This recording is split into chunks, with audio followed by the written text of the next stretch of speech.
Oh my gosh. Oh my gosh. I can't believe this is working. We are live. We are live on Periscope. We are trying to go live on Twitch and on YouTube. So it's just Periscope for now. Oh my gosh. I'm kind of embarrassed because normally this only works on YouTube, and I've been having these YouTube live streams every night. In case you are only on Twitter and not on YouTube, we've been having these live streams every weekday night around 8 p.m., usually around actually 8:30, but it's supposed to be 8 p.m. and I've been trying to get it to come to Twitter, but it hasn't. It was so hard to get it to come here, and finally this Restream software is suddenly working, which is really cool. And we're live on YouTube and we're live on Twitch. Great. Now, how can I see your comments? Oh, this is so great. I'm so happy. It's my birthday. It's my birthday. All right, so Pete Buttigieg, Pete Buttigieg does a really good job at his town hall last night with Fox News. Wow.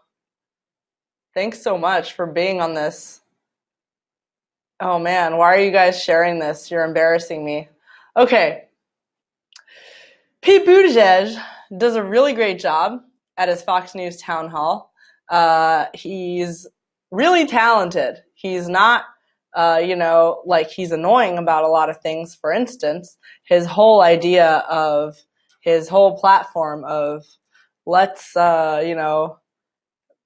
Republicans are gay and they're lynching gay people. That's not true. And his whole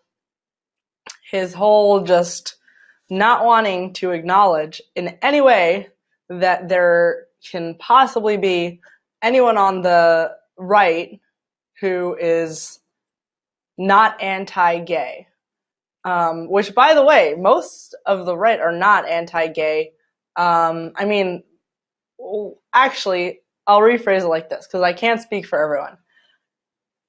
Most of the people I know who are on the right actually are not anti-gay in any way, and actually no one is anti-gay. There's just different belief systems. But Pete Buttigieg, his idea is like like the right doesn't have the right is like just totally all out anti-gay people. And anyway, so that's like his whole thing, which makes me not like him. And not just that, in general, like just he promotes a very close-minded view of the right and what conservatives are all about and people in the center. People like Dave Rubin. He refused to go on Dave Rubin's podcast because Dave Rubin had Mike Cernovich on his podcast. Anyone who follows Mike Cernovich knows that Mike is actually not extreme in any sense. Nothing that Mike says on Twitter or in his periscopes or on YouTube or anything is in any way like controversial. I don't think it's controversial at all. I mean, I don't know, maybe he said it in a weird way, like maybe he just very, very unconventional in the way that he does things and he talks and whatever, but nothing that he says is really controversial.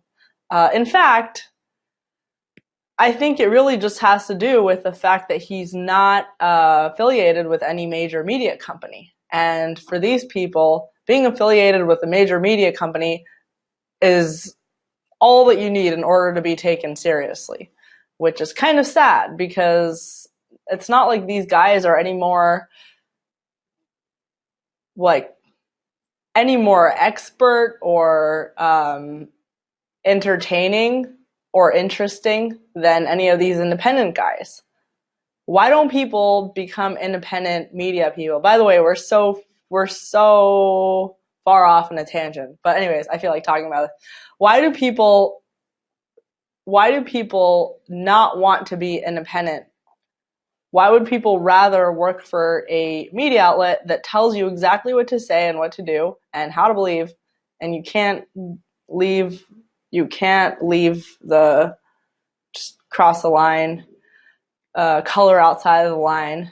People do that because it's provides security, and you don't have to worry about what's going to happen to you. These guys have priority on all social platforms, and you're basically guaranteed like your livelihood.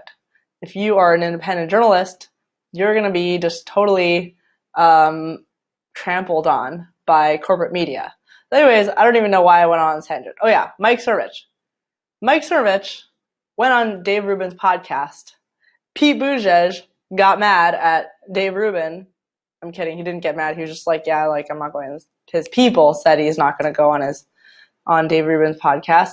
And I think a lot of that has to do with the fact that Dave Rubin is a gay conservative, because that just totally ruins their whole idea of what a conservative is. Conservatives have to hate gay people. So anyway, back to the real point is Pete Buttigieg did a really great job in his Fox News town hall last night, and it got Trump mad, and Fox News got like a million views, or like 1.5 million views, or more. They did a really great job, and everybody else, Trump got really mad. He tweeted about it. Let's see what he tweeted. Hard to believe that Fox News is wasting airtime on Mayor Pete, as Chris Wallace likes to call him. Fox is moving more and more to the losing, wrong side in covering Dems. They got dumped from Democrat boring debates, and they just want in. They forgot the people who got them there. Chris Wallace said, I actually think, whether you like his opinions or not, that Mayor Pete has a lot of substance. Fascinating biography. Gee, he never speaks well of me. I like Mike Wallace better. And Alfred E. Newman will never be president. Okay, so, so Trump is right, but also he's a hypocrite. So, Trump says that Fox News is basically like caving into Democrats and trying to like please Democrats in order to get their viewership up, and try and, like basically in order to be accepted by the corporate world. And they're basically squashing their talent on the right. They're trying to be, hire more liberals and go towards a more left-wing side. And he might be right. I mean, he is right in a lot of ways. Fox tries very hard to be like in with the corporate cable crowd. Oh my gosh, someone is watching on Twitch. This is so cool. Okay, sorry about that. Who's on Twitch? Who's on Twitch? Like, I commend you for being on Twitch, but also, who's on Twitch? Let me just check this out so I can see what your comments are.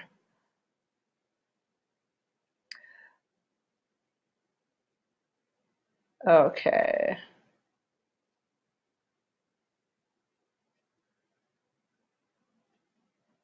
All right. I just want to see your comments.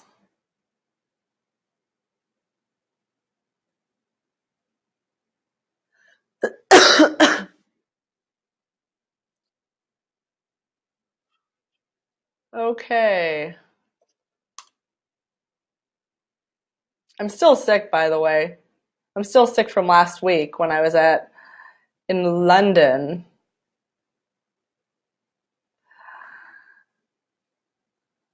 Frozone says, I thought of a nice name for your streams, Pardes News Paradise. Thank you for that. By the way, speaking of alliteration, I am having a new podcast that's coming out in culture. It's called Pardon Pardes. You've definitely got to check it out, or else I will not pardon you.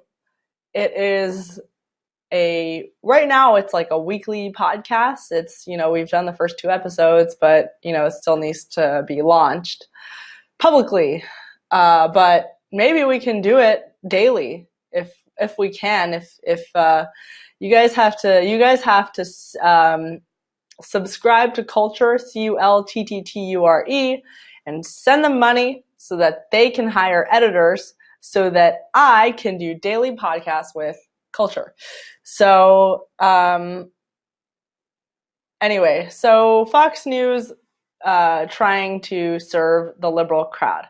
I think they're doing a great job for them because a lot of Fox News' viewers are mostly older people. So in order to keep the older people, you have to start moving to the left because the new crowd is very different. The new crowd is mostly staying on social media. They're not watching cable television. So the people who watch cable television are the old crowd. The new crowd is not watching cable television, and the new crowd is on social media. The new crowd does not care about corporate media as much. So if you want to keep all the corporate media people, you have to pander to the older, more establishment type crowd. But anyways, Fox has been doing that for a while. We know that they've had they've had their own arrangements with social media outlets, Facebook, and okay.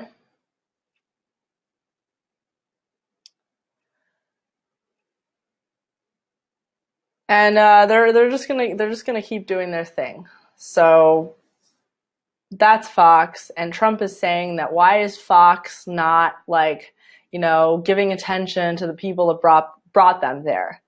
And the truth is that Fox is just going where the money's taking them. So the money first took them to, no one at Fox, in my humble view, as a humble outsider who just spent a very short time at Fox, in my view, people at Fox are not like right wing, like what you're seeing in Laura's show and whatever. There are people on the right at Fox. There are a lot of people on the right at Fox, but there are also a lot of people on the left, and they don't discriminate. And I think their HR is mostly left wing.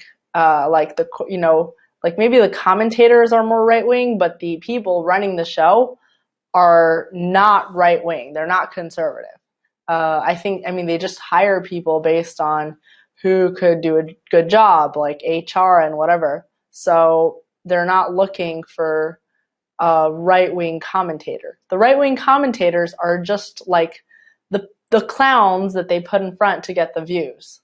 So people saying that Fox News is trying to push a right-wing agenda, I don't think so. I think Fox News just wants money, right? They just want viewers, and the viewership, CNN is doing an awful job. MSNBC is really, really trying hard, but they're not getting people. They generally don't do as well as Fox. And I think Fox has tapped into a special crowd of people.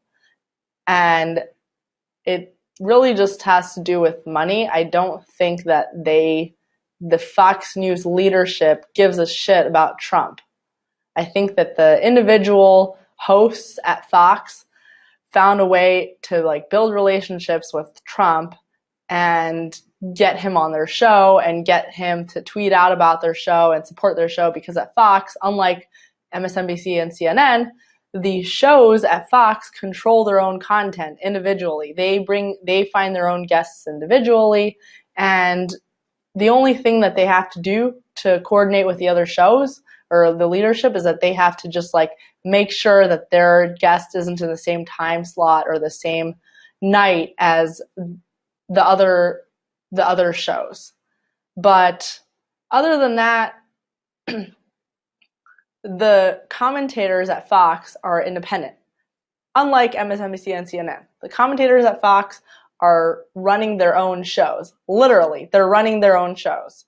So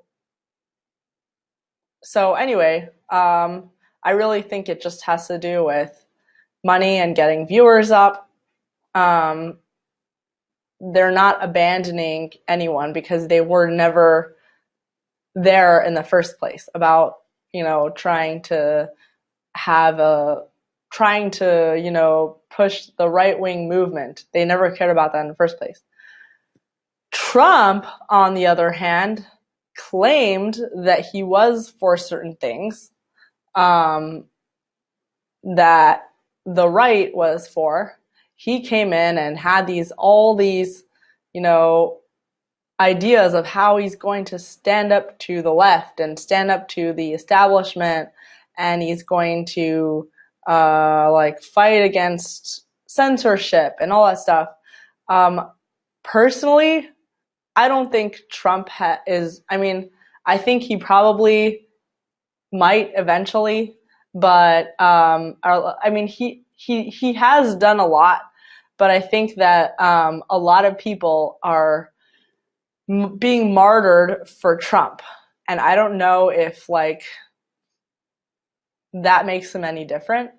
I think for it, to me, it seems like it's really just about him. People are losing their jobs, their livelihoods are being alienated from society. They're being forced to move out into a jungle in the middle of nowhere. They're forced to move out to the North Pole to an ice cap, so that they don't have to talk to anyone and they don't have to be continued, and people are really suffering because of him, because they supported him. And I don't think that he's necessarily speaking for those people. And he's just really, he has caved a lot to pressure on the left. And he has, it doesn't seem like it's great that he doesn't care what anyone thinks of him, but it also does not feel like he's really performing for his base. He's just talking a lot.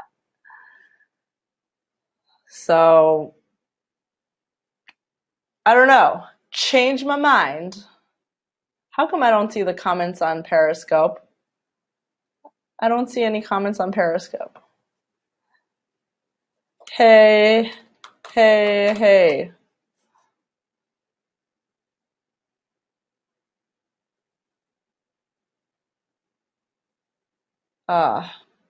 Nope, I don't see any comments on Periscope. That is. Okay. Well, definitely comment, definitely reply in the tweets.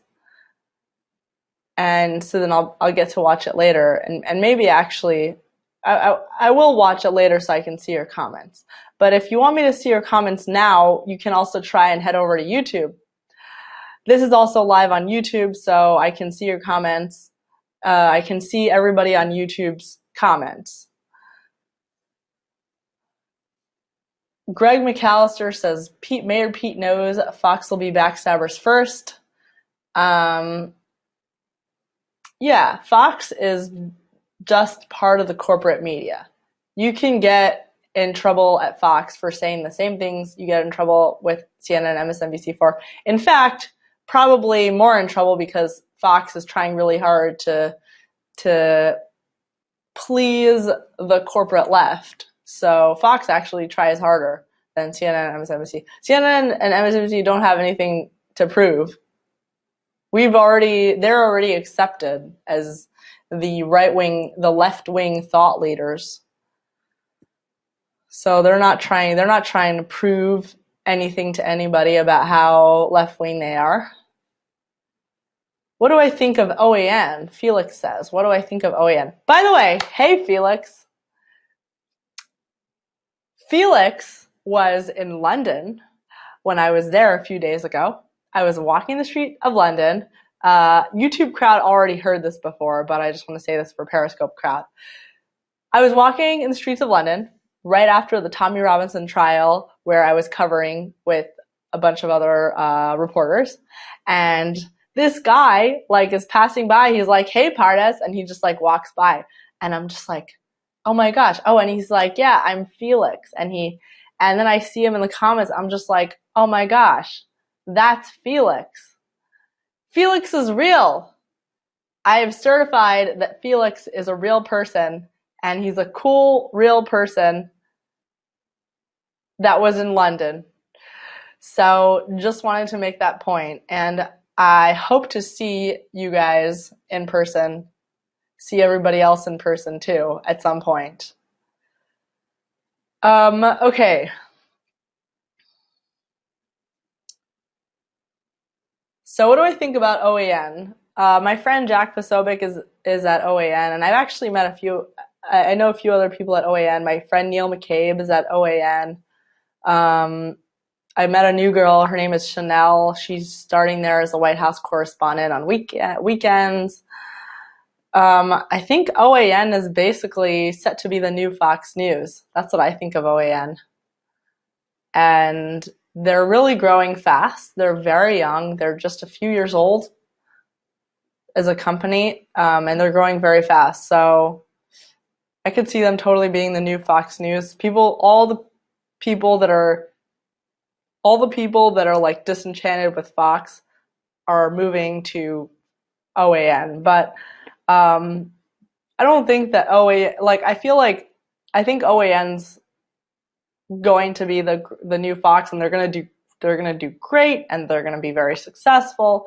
But I think that ultimately all these media companies move in the same direction. They start off like small and anti-establishment and populisty, and then they get higher, and they start off really, really being like community run, just totally community, very, very populist. And then they get higher up the ladder, the corporate media ladder, and they get more recognized and established, and then they have to really start making good with the other establishment companies. And most corporations, like 12 out of 13 of them, most of the major corporations that are involved in politics are Democrats. So like an overwhelming majority. So they have to get in line with the status quo. And so the higher they get, the more they will become establishment-y. So OAN, whatever, they're just another one of these media companies that's going to be, they're going to do really well. They're going to be like Fox, and then they're going to go and move over to the establishment side. They're all going to do it. It's just the way it happens. Every time, and it happens with people too, like individual influencers.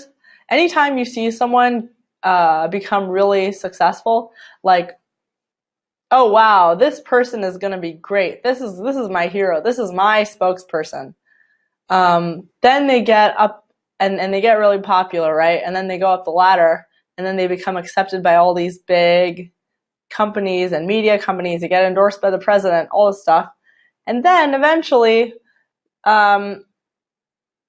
they all do this, by the way. They all become they all move to the left. And even if not like very left wing, but they all move towards like the establishment. So the person who was like, yeah, shouting a controversial thing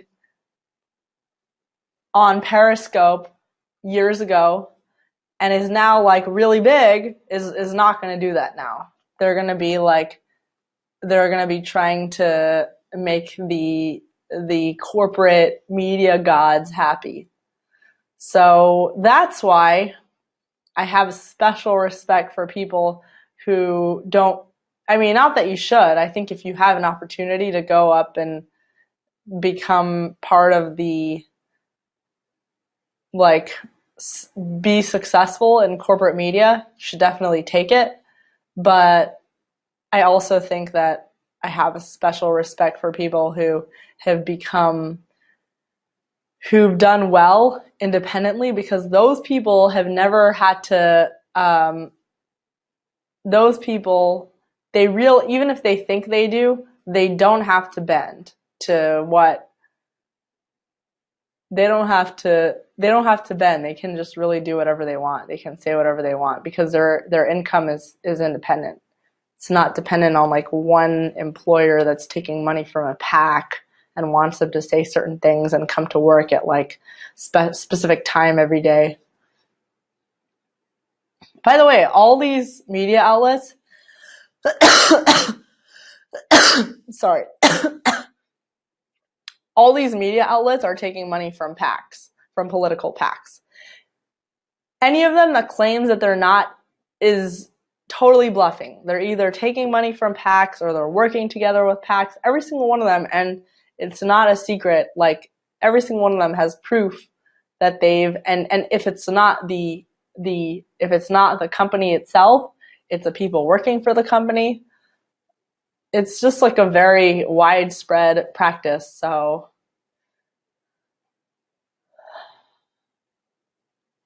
and they're all going to try and come on social media. The people who do social media best is the right. We knew that already because, first of all, because we knew because of the last election, 2016 election, but we also know because of the way that, excuse me, the way that social media is clamping down on specifically the right. And they are using the words like nationalism. They're going to clamp down on anyone that not only is pro-nationalism, they say it's pro-white nationalism, but they say that it's not even like white supremacy. It's like they're going to go after anyone who is part of any sort of white nationalism group. And by white nationalism, I mean like it was like the Basque movement and American Pride, like non-hateful groups. And they're going to go after anyone who not only shares that kind of content, not only produces that kind of content, but also shares it and even engages with it in a positive way. So I think that's proof enough that the right is basically the popular ones on social media. And people are scared of the right when it comes to the 2020 elections because they think that the right is going to make a difference. So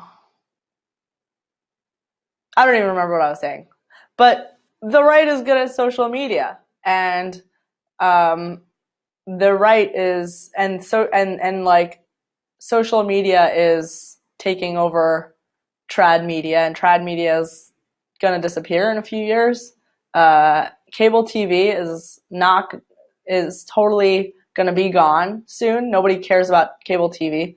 I was looking at Caitlin Collins, her profile. Like Caitlin Collins, because I have a gym that I go to, and they have CNN on like every day, and they only have CNN on like the main screen, and I see Caitlin Collins all the time there, and I'm just like, I see her constantly, but so she's really famous, right?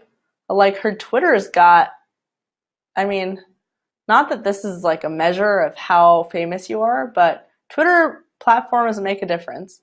she's only got like 200,000 or like a little over 200,000 followers. That's so little. Like, my friends who are not supposedly not as famous as her, supposedly, or at least don't have as much of like a sway in DC that she does, have way more followers. Way more. Way more followers.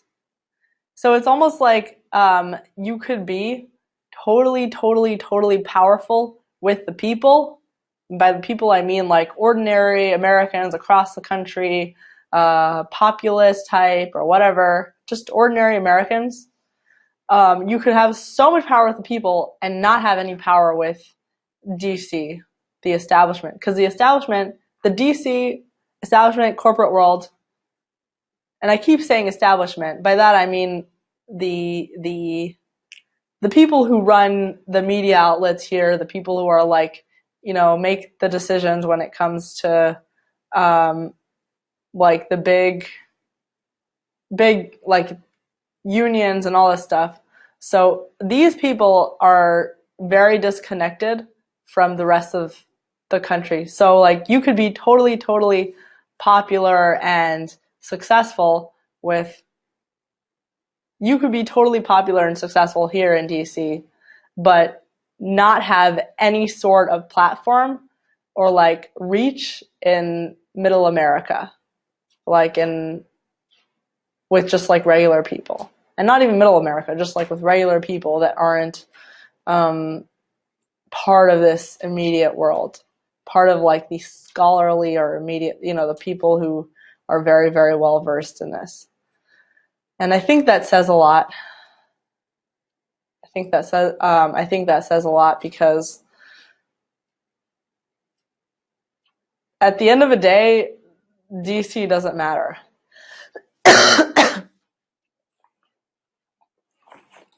Oh man, I wish I brought my cough drops, but got some gum.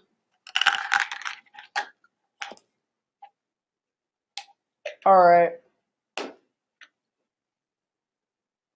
Trump is right, says Jesus. They are the animated people, mainstream media. Felix says it's the intersection of politics, media, and academia. I totally agree. I'm in grad school right now. I'm in grad school. I'm in DC, and I've been working in corporate media. And it's really like the trinity of the triangle of hell because everybody is so stuck up. Everybody has a stick up their ass. And I have to constantly remind myself that the rest of the world, the rest of the country is not like this, the rest of the world isn't like this. I have to constantly remind myself that nobody cares what these people think. And I don't need to care what these people think.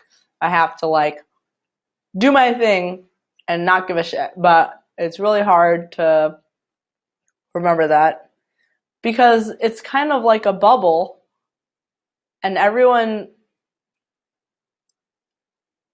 is it's a bubble, but also it's a very like DC specifically is the culture of you have to be very worried about your reputation all the time. Be careful not to fall out of line or say anything that's even a tiny bit different, and you can really get in trouble for anything. It's really hard for me because I do a lot of dumb shit that gets me in trouble.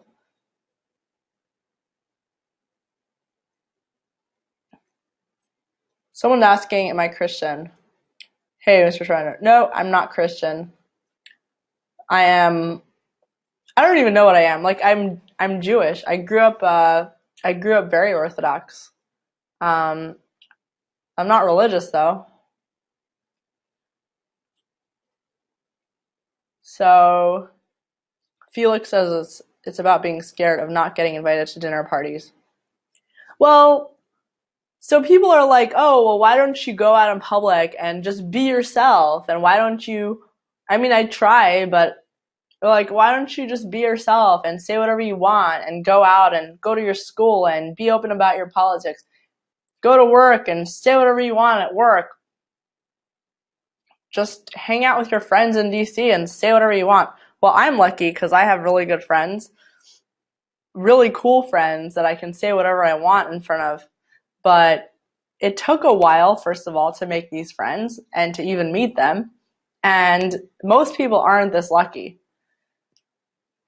It's really hard to be like, I think people who don't live in DC don't or in coastal cities don't realize how crazy it is to um, try and be conservative in public, in like any sort of public setting, and people who aren't conservative or like more liberal and whatever, they're just like, they don't understand it because they're just like, well, why are you being a baby? Like, stop complaining about, like, this is so dumb. Why are you being a baby? But it is really hard because you can get fired from your job. And people are like, "Oh, you can't get fired because of your politics." Yes, you can. Yes, you can get fired because of your politics. They won't use that as a reason. They'll find another reason, but it's so easy. Oh, we just weren't happy with your work. You weren't producing results that we wanted. Okay, bye. Like, it's really not hard. All they have to do is not say that it's because of your politics. So you can get fired, you can get dumped. Happened to me. I mean, I didn't get officially dumped, but I was rejected by a guy that I was dating. Kind of dumped. But I mean, it happens often actually. Not that you should be in a place or you should be with someone or you should like stay in a place where people don't want you because of your politics, but it does become like a factor. People don't want to be associated with you, invite you to their parties. You're suddenly just, I don't know, you're suddenly just like persona non grata. So I know people whose lives have been ruined completely because of this stuff. So it's not nothing. It's not like, oh, why don't you just deal with it? Why don't you just be proud of who you are? People's lives have been really ruined. Like, people have lost book deals because of this stuff. People have, like I said, they've been fired. I think the main thing is money, because if you can't survive, you can't do anything else. Um, Iron Man Juan says he got dumped too. Um, yeah, oh my gosh, there's a fly. There's a fly in this place where I am. I'm in my school. By the way, I just have to take this time to point out, in addition to this working, this restream that lets me stream on Periscope and YouTube and Twitch at the same time, I'm also very excited because we're almost at 1,000 subscribers. I'm just going to double check where we are right now. We are at 945 subscribers. So only 55 left to go. 55 until we hit 1,000. And, all right. 946. Wow. 55 until we hit 1,000. And that means that once we hit 1,000, I can do these live streams from anywhere, not from my laptop. I can do them from, I don't know, you name the place. I can do it from there. So that would be really cool. And that would be really cool. And that would be really exciting. But I could still also do it from here. Okay, so yeah, we were talking about corporate media. But anyway, it's not like all is not lost. I think this is also part of this big fight between, it's like a nationalist slash globalist fight where the corporate world, the establishment world is very pro um, globalism, and they are very frantically becoming aware of what is not just here in the United States, but all over the world, this nationalist uprising. And if what I'm talking about sounds like a moon landing conspiracy theory to you, just look online, turn on your television, or wherever you get information from, and just see like every single election that's happening in every country, there is this crazy uprising, this disconnect between the media and the people. The same story is happening in every country. It was like this in London when I was there. It's like this in like every other country. Israel actually had that a while ago. I mean, Israel, it already happened to them. They already had their nationalist uprising. And I'm just saying Israel because I was there 2 weeks ago. And all these other countries like Brazil, Poland, I believe the Amsterdam or the Netherlands, France is sort of.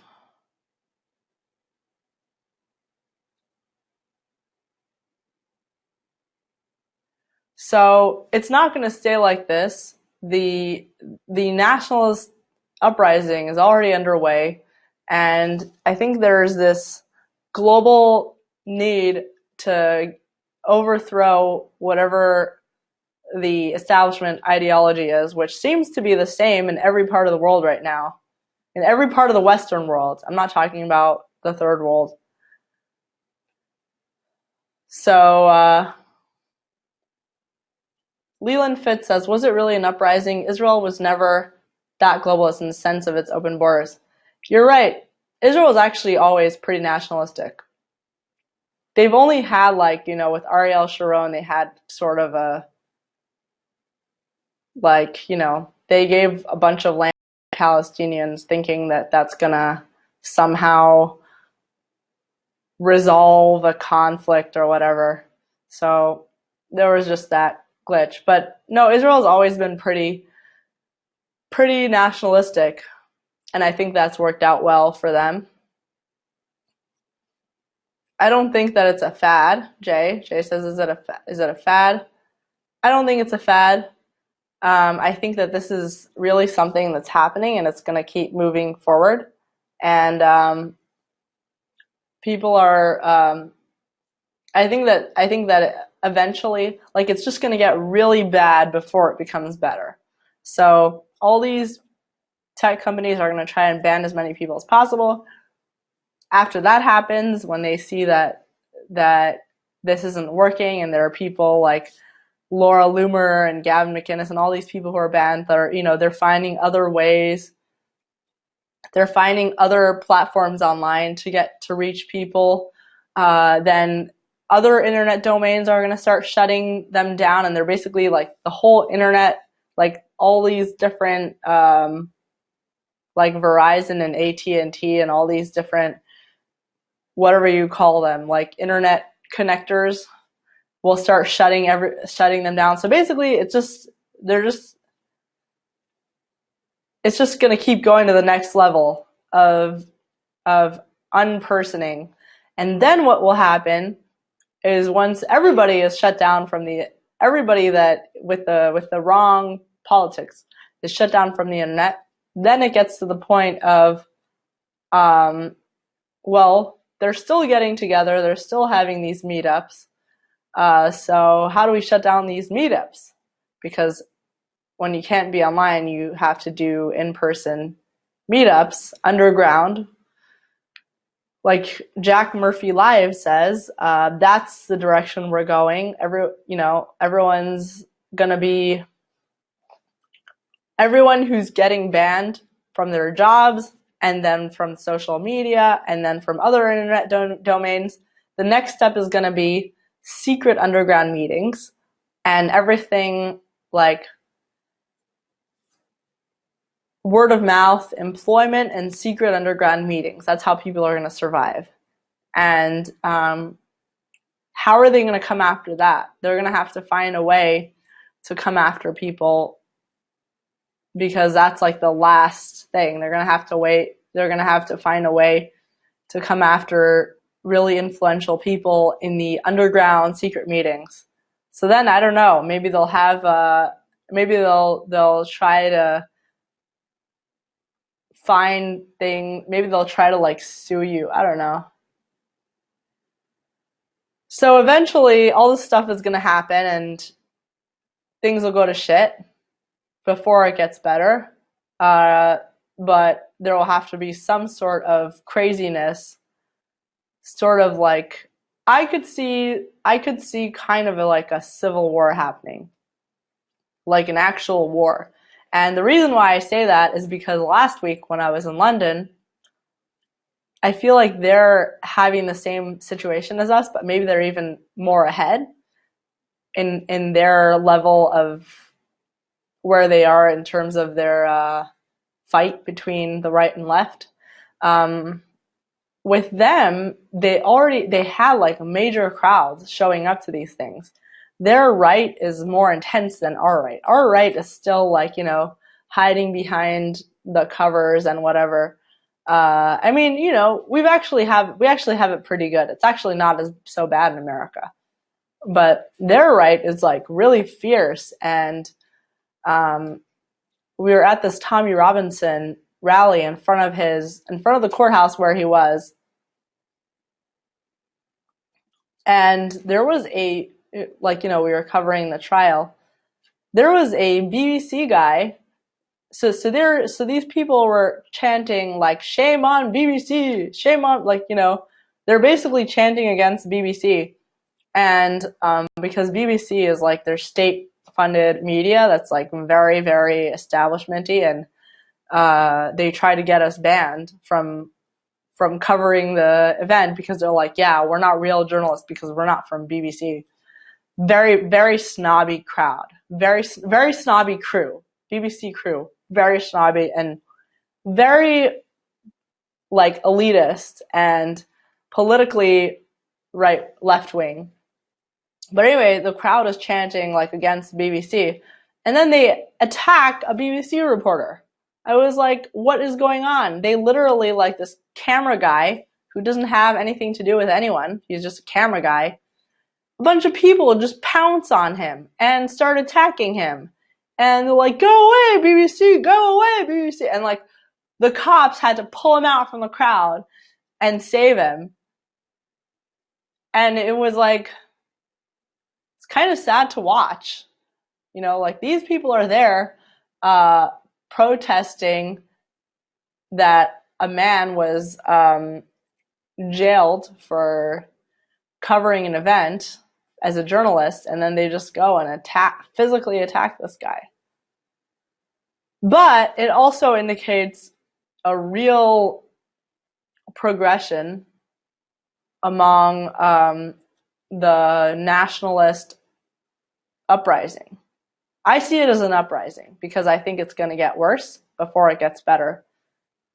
Here in the US also, there's going to be more of these types of rallies and events where the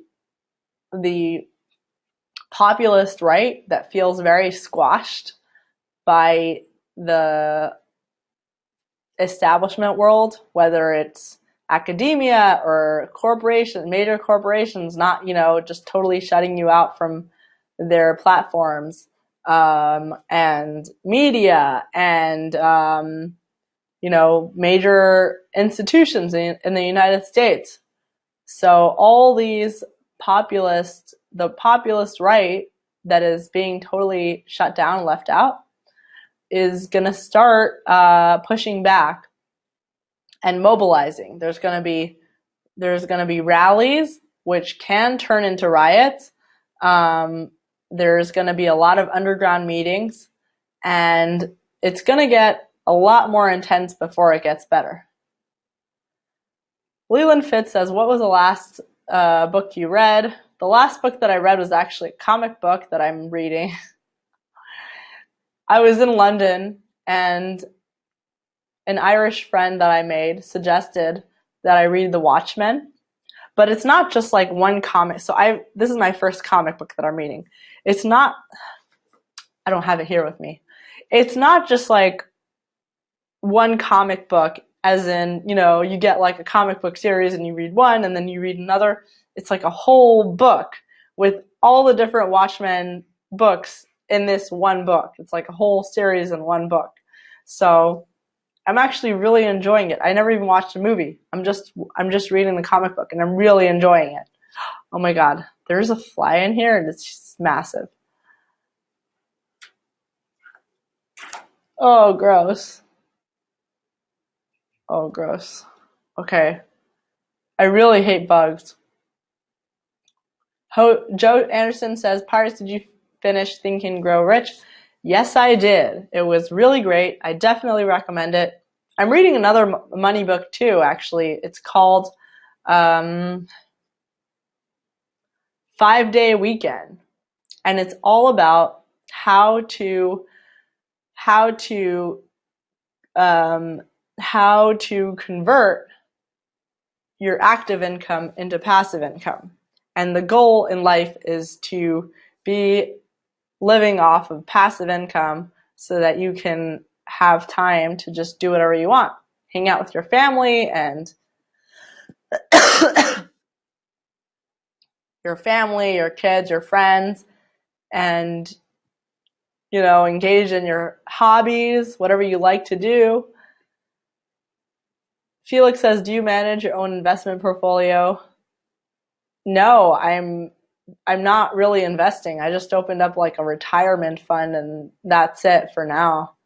I don't, I'm just saving up. I'm not at the level yet that I could start investing, really. So,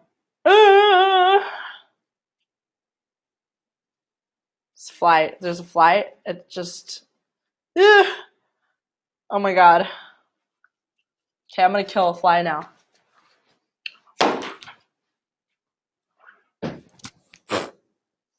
Oh my god. Gross. I just killed a fly.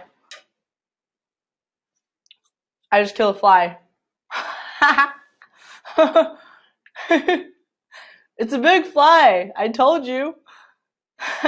It's a really big fly. One second. You want me to show you what it looks like? Oh, you can't tell. It's a big fly and I crushed it. I have so many mosquito bites. I've got it looks like chicken pox, and not only do I have it like all over my legs, but I also have it on the bottom of my feet. Because these mosquitoes here in DC, it's an actual swamp. It's not like, drain the swamp. It's not like they don't just say that. This is an actual swamp and there are mosquitoes everywhere. And so yeah, I've got it on my feet. Felix says Robinhood in the US is good free way to get started, no commission on and stocks and funds. Thank you for telling me that, because I started Robinhood just to learn how to play the game and I just kind of forgot about it. And I put in I put in a couple dollars just to see where it goes, how it works. But I should definitely do more of that. Excuse me.